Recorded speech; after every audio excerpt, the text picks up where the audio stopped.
QRP is not normally associated with the EME, and it's only possible when conditions and everything works right, but it's a nice challenge to do 5 watts EME.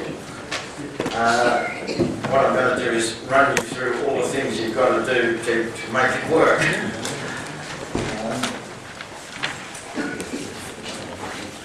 How close am I going to be for this to work? If I'm controlling that, do you still keep too far away? Slide over the screen of your Rex, it's on a slider, and then the mouse on the other table. And then use then use a bumping left hand. Okay. You can use the little thing up on the mouse does in the forward advance. On the wheel, the mouse got a wheel. Mouse got a wheel. There you go. Yeah, The red thing. yeah, that's forward backwards. Okay. Oh yes. Okay. The first slide is actually nothing to do with EME, but I like this slide. It comes from the Boys' Wireless book of 1924, and someone was, I guess, interviewing this American naval commander who was working out how much power he would need to send a signal to Mars. Now, he didn't measure power in watts, he measured in dollars. Well, in fact, he measured it in pounds. I guess someone translated it. And he estimated that to send a signal to Mars, it was going to cost 1,000 million pounds in 1924 dollars. Now, presumably we can convert pounds into watts.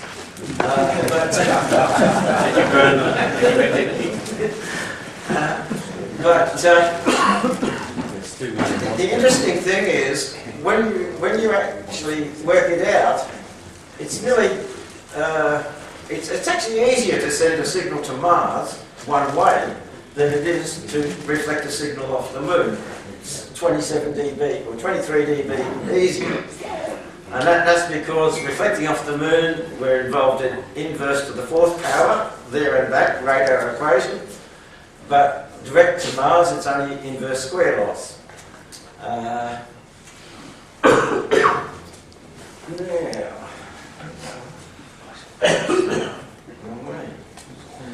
the first EME was done actually by accident by the Germans in 1944 using 120 kilowatts. They got an echo. They were testing out this new radar in 1944, and they noticed they were getting echoes 2.5 seconds after they thought they should. And they were puzzling about this one day, and then it faded away. Oh yeah, nothing odd with our equipment. And the next day they found it happened again, and they woke up that the moon was rising or falling and something. But that's the first recorded EME. Oops. First amateur EME, 1 kilowatt, between 8 metre and 3 metre dishes in 1960. Ray VK3ATM did the first EME from VK. There's a little bit of, I have a bit of family history with Ray. Ray's father was a fireman at the Ascot Vale Fire Station, and Ray in the 30s, as a young lad at the fire station, used to walk down the road to my dad's shack and sit there while my dad worked the world.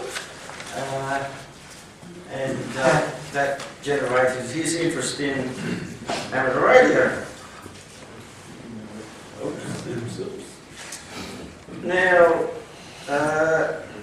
we started to make progress towards QRP once we got WSJT, and the lowest I had done at one stage was with VK4AFL. He had a 3.7 metre dish, and we got down to 10 watts, not quite down to the 5 watt QRP, but with reasonable sized dishes at 1296 it was getting close. We got very close at 10 gigs with Alan, about 12 well, 4 years ago, and I was only at that stage using a 64cm dish. When I think about it now, I wonder how the hell we did it, though. Because that dish wasn't working properly at that stage. And Alan, of course, was driving his dish with a bucket of rocks or something. Now, I did get down to very low power EME, down to 3 milliwatts, but I had to borrow the University of Tasmania's 26-metre dish, and the Dutch had a 5-metre dish. I don't think you can count that as QRP if the dish is that size. You've got to carry the dish to the mountaintop. Right. Right. Rex, is that whole building on the whole thing's on a turntable, isn't it? I think so. I think Building at so. all? I haven't visited there. Has anyone visited No, but Dwingaloo? Sounds like an Australian Aboriginal name, doesn't it? And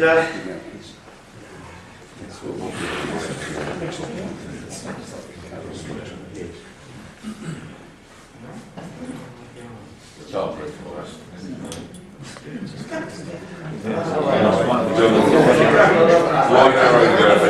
okay. Now, finally this year, with improvements to WSJT, and particularly finding a time when the spreading of the signal is very low, down to sort of 3 hertz or less, you can hit the QRP mark with quite a small dish. In my case, only 77 centimetres. I did need someone at the other end with a 3-metre dish. I've now worked 3 stations actually down to 5 watts, OK1KOR, HB9Q, who actually uses a 10-metre dish, although his 10-metre dish doesn't work properly on 10 gigs. He's no stronger than G3 Whiskey Delta's Golf's 3-metre dish. So, but it's a matter of picking the spreading, which may not be familiar to those who've not done EME on microwave, but we'll go into that shortly. Gee, I can't get this right. Okay, this is the signals from the G3 Whiskey Delta Golf received from me, and I was running, reducing power, so at 10 watts it was essentially good solid copy. The F, by the way, means it hasn't had to use deep search. It's no prior knowledge of anything. The D means deep search. So at 10 watts, there's a couple of Fs there. That's the letter in the last column at the start. The next letter, the 1, means it hasn't had to average. It's just a single decode. And the star at the end means it's a strong signal. I've forgotten what the 2 is at the moment in that. I think that was at a stage when we hadn't sorted things out. Why is there a disparity between your received signals, like in the 10 watt mark, you got an average of what, 21, 22, 23, you drop to 7 watts, which is not even 3 dB, and yet you've lost 3 dB. When you're measuring signal to noise ratio with WSJT close to the noise, the actual measurement of signal to noise is pretty meaningless. It doesn't mean anything, really. Yeah. All right. What mode was that, Rex? That's JT65C, which to use JT65C at 10 gigs, you have, because the tone spacing is only 10 hertz, you obviously have to pick a time when the vibration spreading is less than 10 hertz. And that happens not very often, like once a month, if you're lucky.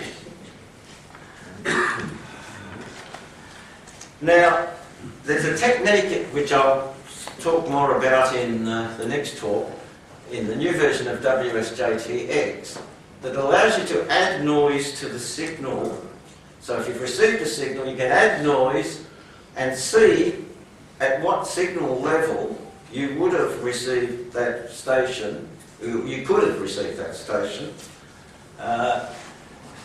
Now, because the added noise is random, you don't always get the same result each time you add the noise, so you need to do it, say, 10 times and get an average, and that's what I've done there. So I make the same file, I use the same file, I just change the time on the file, and then run the whole 10 through. You can see with 3 dB I was still getting 9 out of 10 decodes, so the 5 watt signal degraded down to 3 dB. At 4 dB it's still 50%, so essentially if you had enough time so you could wait for signals to peak, and this is on single line decodes, 2 watts would have been enough, and you could also use averaging to get a bit lower. So with time, so you can use averaging, even 1 watt's getting near the ballpark. The problem for me about time is if I'm operating at home, my common window with Europe's very short, and I don't have that much time to do averaging because there's a house next door that costs me up to 11 degrees of horizon. Quiet. Quiet. Quiet. Knock it down. Quiet. Sorry? Violet. Oh, Violet! No, knock it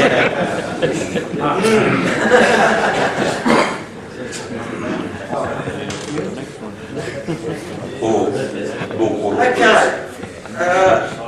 Now, when you look at propagation loss, at 144 megs it's 253 dB. By the time you go up to 10 gigs, it's gone up to 290 dB. So it's 37 dB worse by operating at 10 gigs compared to 144. So you start to scratch your head and say, if I'm trying to do QRP, why the hell am I going up in frequency? And the answer is that while every time you go up 10 times in frequency, your propagation loss costs 20 dB, but your antenna gain for the same physical size dish or same capture area also goes up 20 dB. So that compensates, but you've got an antenna at both ends, so you finish up 20 dB in front for every 10 times increase. There's a note at the bottom that says this only applies when the beam width's larger than the moon. Once you get down to the beam width size of the moon, additional antenna gain tends to level off. I mean, there's still, you go from the 3 dB beam width to the P, and you also get more spectral peak in the centre of the moon, but you don't get that 20 dB for 10 times increase once you, and that applies once you get much above a 4 metre dish at 10 gigs. You don't get the gain. You still get some gain going, say, from a 4 metre to a 10, but not at the same rate. So the reason for going high in frequency is essentially you're getting antenna gain at both ends, which more than compensates for propagation loss. System noise. My experience in a city area on 144 is, particularly if you're beaming across the horizon, it just about kills my EME operations on 144. 10 gigs, you just don't get all that city noise, so you're well in front. Preamps these days are nearly as good at 10 gigs as they are at 144, so you don't lose much in terms of noise figure, a little bit. Where you do lose is if the receiving station's got a large dish, which is focused primarily on the moon noise costs you about 2 dB. So a 3 metre dish does cost the receiving station 2 dB. In my case, with a small dish, it's only costing me 0.1, 0.2 dB, so hardly an issue. You're sub-eliminating. You're living more, you're more than the moon. Yes, most of my dish is seeing cold sky around the moon. Right, yeah. So doing QRP, the hardest thing is for the big dish guy to see you rather than the other way around. The modes, when you're dealing with low spreading, JT65C is about 1 dB better than JT4. It's not a lot. We've had a number of improvements in both these modes with WSJTX, but that extra 1 dB is necessary if you're going to make it work. And JT4 is now, depending on how good your CW is, something between 10 and 16 dB better than CW. So if you're going to do QRP, I don't have any difficulty in deciding which mode to use. Lunar degradation is an issue. The moon goes round in an elliptical orbit, and that varies the propagation loss by about 2.3 dB. So if you want to really do the lowest signal level, you've got to pick a time, not only when the vibration is low, but when the lunar degradation is low. Fortunately, they seem to coincide, whether that's just at this time of the, this century or not, I'm not sure, but it might be drifting off, but certainly a year or two back they were almost coincided. At the moment the minimum vibration sort of occurs with about 0.7 dB of degradation. Now, the downside of going up in frequency is libration spreading. I've shown this picture before. This is a picture of what the moon looks like if you are at the centre of the Earth and it's wobbling around. In practice, of course, we are not at the centre of the Earth all the time. We're, as moonrise occurs, we're on one side of the Earth and we're moving to the other side of the Earth. And so our view of the moon is varying as the Earth rotates. And in fact, the Earth rotation is far more dominant than the moon's wobble. And the end effect of that is there are times when the Earth rotation exactly compensates for the moon's wobble and you get no spreading of the signal. And that's what you've got to look for to do QRP. Now, here's some examples of the spreading of the signal. At the top, you probably, can you see 4 tones at the top? With imagination. Well, that's when the signal is spread 160 Hertz, and at the bottom, when it's spread 2 Hertz. So you can see, it's obviously a lot easier to decode a signal when it's spread 2 Hertz than 160 Hertz. So Rex, how well does the decode work on that? On that one, perfectly. Really? The only reason I use that rather than a worse one is you wouldn't have seen it. So basically, if you can visually see those carriers, WSJT will do perfectly well. It will decode signals I can't see. Yeah, you're right. But the problem with that is you have to have your frequency spot on. Yeah. And the other guys have got to have his frequency spot on. And remember, the frequencies vary with Doppler up to 20 or 30 kilohertz. And so all of these corrections have got to be within a few hertz. And that's the only way you can make this sort of stuff work.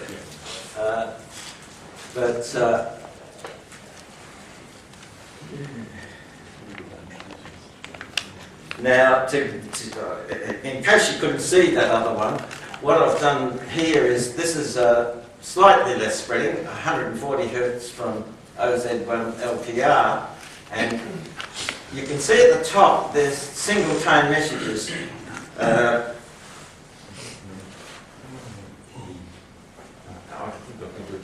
Okay. No. Anyway, you can see a stronger signal up there that coincides with the R for RRR, and another one up there for 73. So we use single tone messages for sending simple messages like RRR and 73. T and M, T stands for tune up, so that when you see a single tone you tune it exactly onto it. M stands for please send messages. Once you're happy you're tuned, you change. You can see the difference in the strength of a single tone because you've got all the energy in one tone compared to spreading it over 4 tones. Obviously there's 6 dB more energy on average, and that makes a hell of a difference to how easy it is to complete a QSO.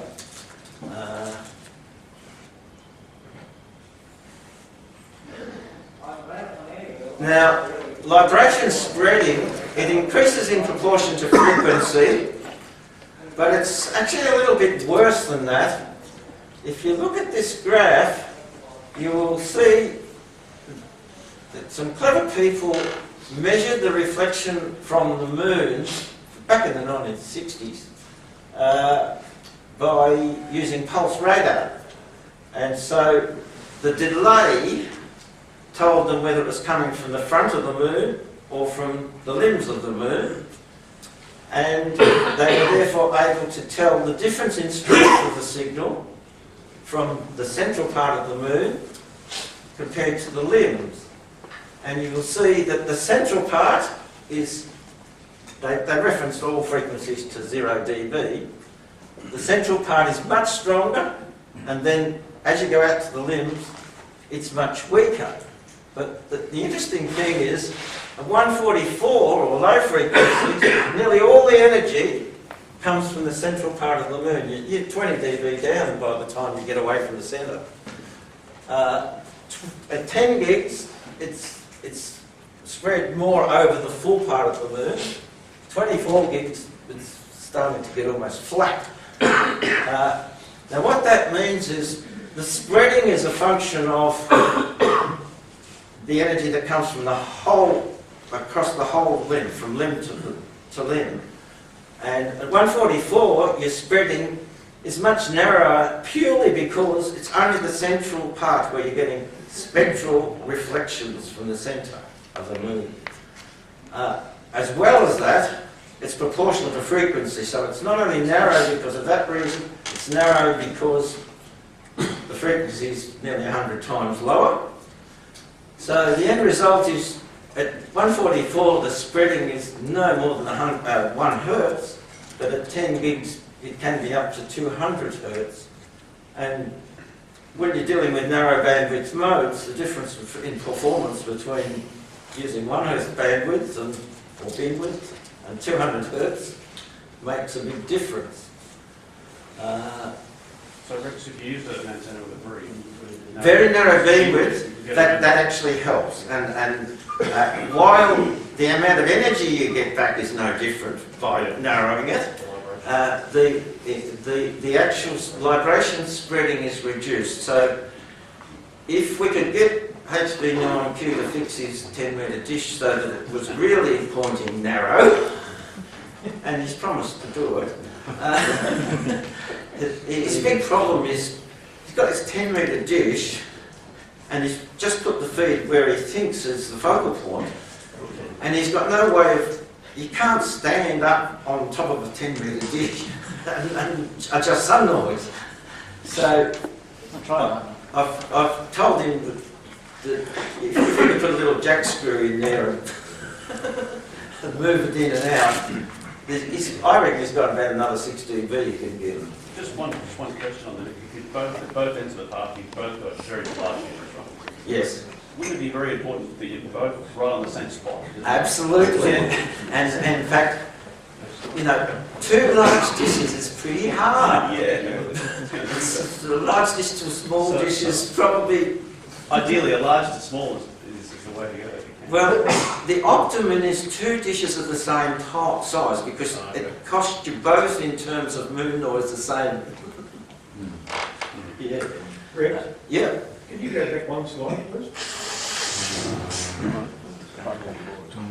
No. Yes. Could you get an improvement in decodes if you were to slow down the rate of the data is set, like in those? Oh yes. Yes. If you were prepared to Wait longer. wait longer, you could certainly, if you run 2-minute periods, and Joe Taylor's been at me saying, if you're so painful about getting this last DV, why don't you run for 2-minute periods? There's a couple of problems. With the solid state PA, it gets hot if you run it for 2-minute periods. I just got a game. Well, my game's already blown up, so.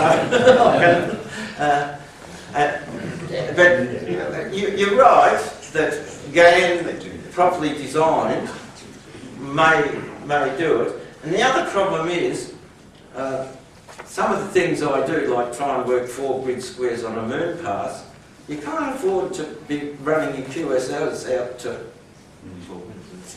twice the time. And you've probably got OZ1P LPR saying, where's the next bloody decode or something on the logger? And it's paying the ass. But you're right. So is that an option for him to actually reduce the number of what they actually speed that the data is? It's an option that Joe has tried to encourage me to. At the moment, I've sort of resisted it. I think if you're really after QRP, it's probably worth doing that because you're not running high power in your. Can give you access to more stations. It probably doesn't, because the extra time is such that a lot of stations won't stuff around. Yeah. Okay. That's one of the reasons WSPR works so well, isn't it? Yeah. That's right. Yes. Yeah. More time. Shannon basically said the more time you got, the weaker the signal you'll get. More bandwidth you've got, which doesn't make sense intuitively, but that's what he said too. Okay. Okay. Now, the key to all this is you've got to pick a time when the spreading is low. And what you can use is a program called MoonSCED, which calculates what the spreading will be. Now, I fed that into an Excel spreadsheet at 10-minute intervals. That's why there's actually dots at 10-minute intervals for the time when the moon is common between me and the other station. And you can see that this is what the spreading is on one day, and typically it's getting up to 120 hertz between me and G3 Whiskey Delta Golf some of the time, but just on this one day, it gets right down. So when you're trying to do QRP, you've got to pick this time. Now you can improve on that by actually finding the right place which will give you the very lowest spreading, but you've got to be portable and move around to different places to optimise it. But essentially, once a month, you do get a chance to do QRP. Excuse me, Ray. Yes. That the graph you got there is not. It's a funny shaped graph. Is there a description for that? Yes. You mean it gets funny around here. Yeah. That's primarily because it goes over a 24-hour time during, and so the way I did the graph. Part of this is for one day and part of it's for the next day, just because it went over 24. But where it doesn't go over the 24, you see it's reasonably consistent. Rex, would the date where that minimal Yes. spreading occurs, would that be much different for, say, someone in New South Wales compared to your location? Yes. How much different? Because I'll show you in a minute. I'll give you an idea. Okay. Yeah. Here is a plot for the 2nd of June, and you can see that if you actually went to the middle of New South Wales, you picked a good example for me. Dorothy Dix. When you can get down to 0 hertz, you've got to move a fair way before it gets really bad. I mean, even, you know, go to Broken Hill and it's only 6 hertz. But nevertheless, if you really want to go right down, I mean, I actually set up a scheme for this day with Charlie, but for some reason or other he had to go to his holiday home and he wasn't available. What was the spreading at his end? Sun. Because it's varying obviously here depending on where you are. Yes. It's whatever the spreading is, the total spreading between the two stations. So Right. Okay. so it's identical. It's a compensation. I mean, essentially, you've got a situation where the spreading from him to the moon might be 100 hertz, and from me to the moon's 100 hertz, but the combination cancels out. So have you got a slide that shows how that 0 hertz point moves as the date changes? No. You didn't give me the Dorothy Dixon chance. That was the next question. But I can give you an idea that from the previous slide, from one day to the next is pretty severe. Yeah, that's right. It's pretty severe. very critical. So if you're really looking for it, there's probably only one day a month that you're going to get the really low vibration, and then to really just optimise the last little bit, you just got to drive around New South Wales. Right, so what you need to do is predict that for each grid locator you want to work from. That's right. And then you move location to the next point of 0 location. Yeah. Unfortunately, sometimes you've got to move 2,000 kilometres Yeah. one day. You can do that in 2 days. 3 days, 1 day. Or into the ocean. Into the ocean. Yeah. Maritime mobile. Yep. The migrations, how well do they cancel? Oh, if at that time, if I looked at my own bounds, I might have 100 hertz spreading at the same time. At the same time, Yeah. Okay. That's Now, I should say, the opportunity for it to cancel only really occurs when you're working someone who's roughly on the other side of the Earth. If you're both, or on your same side of the, on your same meridian, you can get cancellation, or on the 180. If they're 90 degrees apart, you very rarely get below about 50 hertz. But most of the stations that we work on 10 gigs are in Europe. But the Japanese might be an issue for that. Yeah, they're on bloody different frequencies, so I can't work it. That's the problem I was raising with Roger yesterday. All these people have got different band allocations. So. Yeah. But you're right, you would never get really low. No, you would with Japanese because they're on the same meridian as us. And in fact, when I worked Allen, we had to do this prediction, and I think the moon was only just rising, wasn't it? You had to get over a boat or a house or something. Due east is a bit difficult. Yeah. So the really low stuff only when. I must admit, I need an astronomer to understand this fully, but you can, a station that's obviously 180 degrees apart, you don't have any common window, so that doesn't work. But the UK's, well, we're 147, UK's about 0. So 147 to 0, you do get complete cancellation. or to Czech Republic you get complete cancellation. So it does vary, I think, because of moon declination as well. It's not a simple formula. So, now, what I've been doing over the last 3 or 4 weeks, as I've been going down around grid squares, I've been telling both OK1 KIR and G3 Whiskey Delta Golf to transmit on a sequence on JT65C and then another sequence of 10 periods on JT4F, averaging those results and comparing the two modes with different amounts of spreading.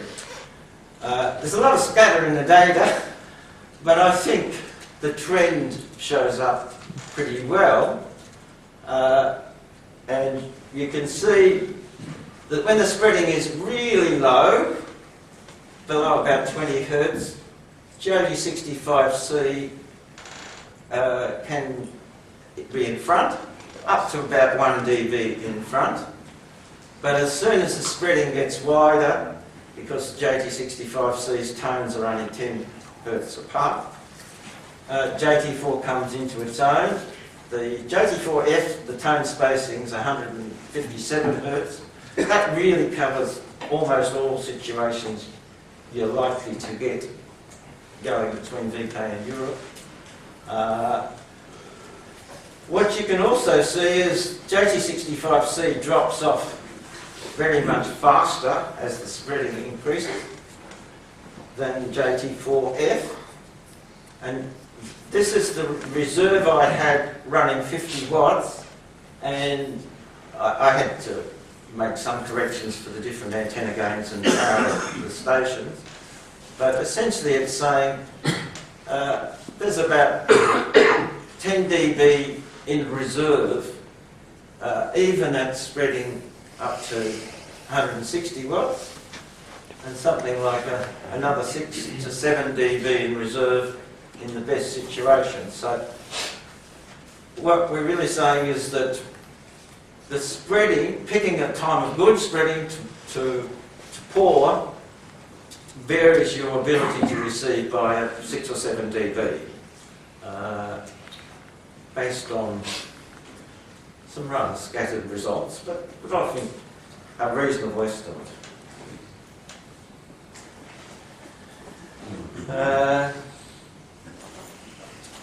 So the things that cause variation, you've got about 6 dB by going from, say, 5 Hertz to 160 Hertz of spreading. The moon degradation can cause about 2.3 dB of variation, and the poor guy who's got the big dish has got, say, 2 dB of moon noise. So from the best to the worst case, there's about 10 dB of variation. Potentially it means with my system to a 3 metre dish, 2 watts under the very best conditions, which don't happen very often, and 20 watts under the really poor conditions. And I mean, it's very useful to know that sort of 10 dB range that you're going to, by picking the best time or the worst time, you've got to cope with it. So with that information, that 10 dB sort of variation, you can calculate some other situations. Like, I should have put a 90 centimetre dish in there, shouldn't I? That makes perfect sense for what we saw. Right. So 77 to 3 metre dish, 2 watts to 20 watts. If you want to go from a 77 to a 1.2, the reason I've chosen a 1.2, I do have a 1.2 MyTech dish, which I am working towards. I think a 1.2 millimetre MyTech dish is an ideal dish if you can carry it. But in my case, I'd have to carry it on the roof, which means a lot more setup time. 77 to 1.2, 15 watts, still practical between fairly small dishes. Under the worst conditions though, you just need too much power to make it viable. 1.2 to 3 metre dish I think will get us down to 1 watt, with 10 watts under worst conditions, and that's a sort of objective. 1.2 to 1.2, Charlie G3 Whiskey Delta Golf and I had the objective of both working effectively portable to portable with 1.2s, and based on this, sort of 6 watts up to 60 watts, looks like it will be viable. Probably have to keep good conditions. We might do 1 or 2 dB better with averaging and more time. The problem with that is you've got to have a long enough window to average. And so, I mean, to get 1 or 2 dB better on averaging, you've probably got to average over 8 to 10 periods, and that's 20 minutes. And if you're trying to work a number of stations, that doesn't happen. So it's only if you're really trying to do something special with one station. Small dishes at both ends minimises moon noise, so that's why the 1.2 to 1.2 doesn't exactly equate to where the larger dishes are used at one end.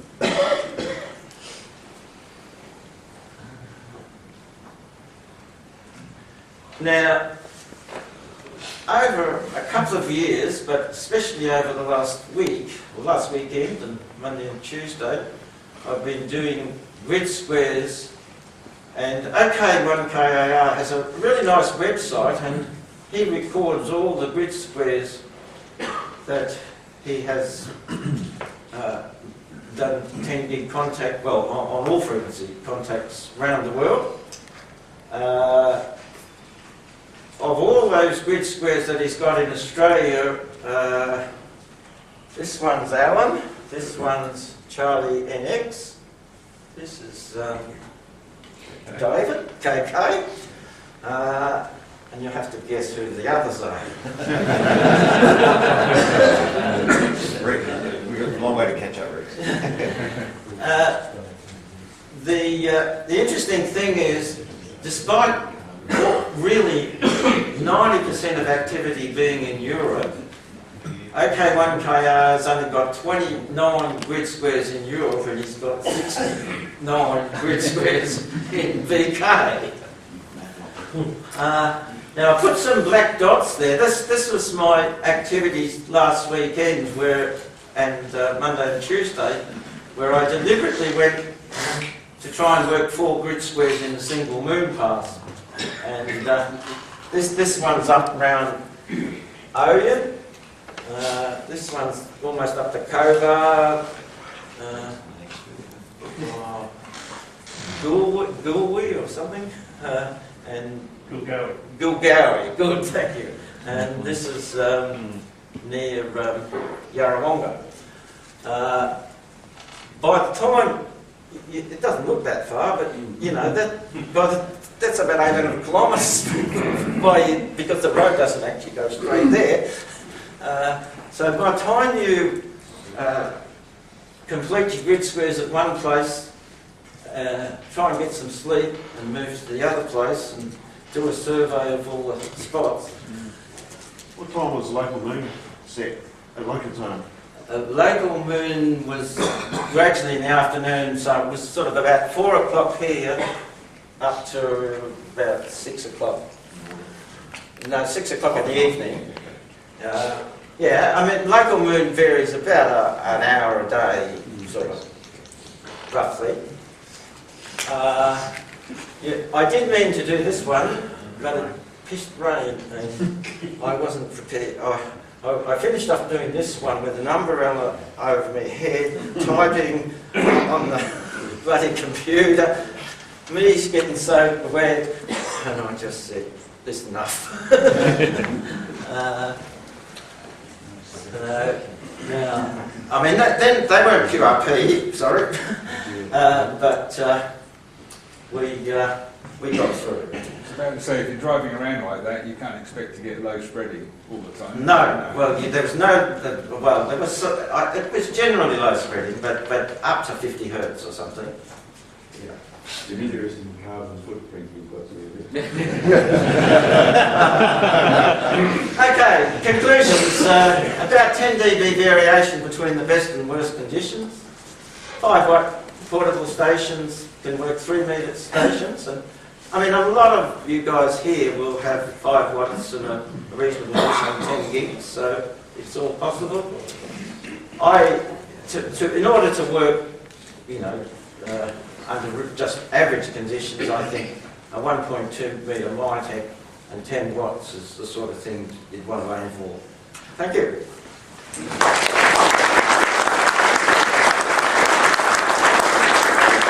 Okay, have we got any more questions?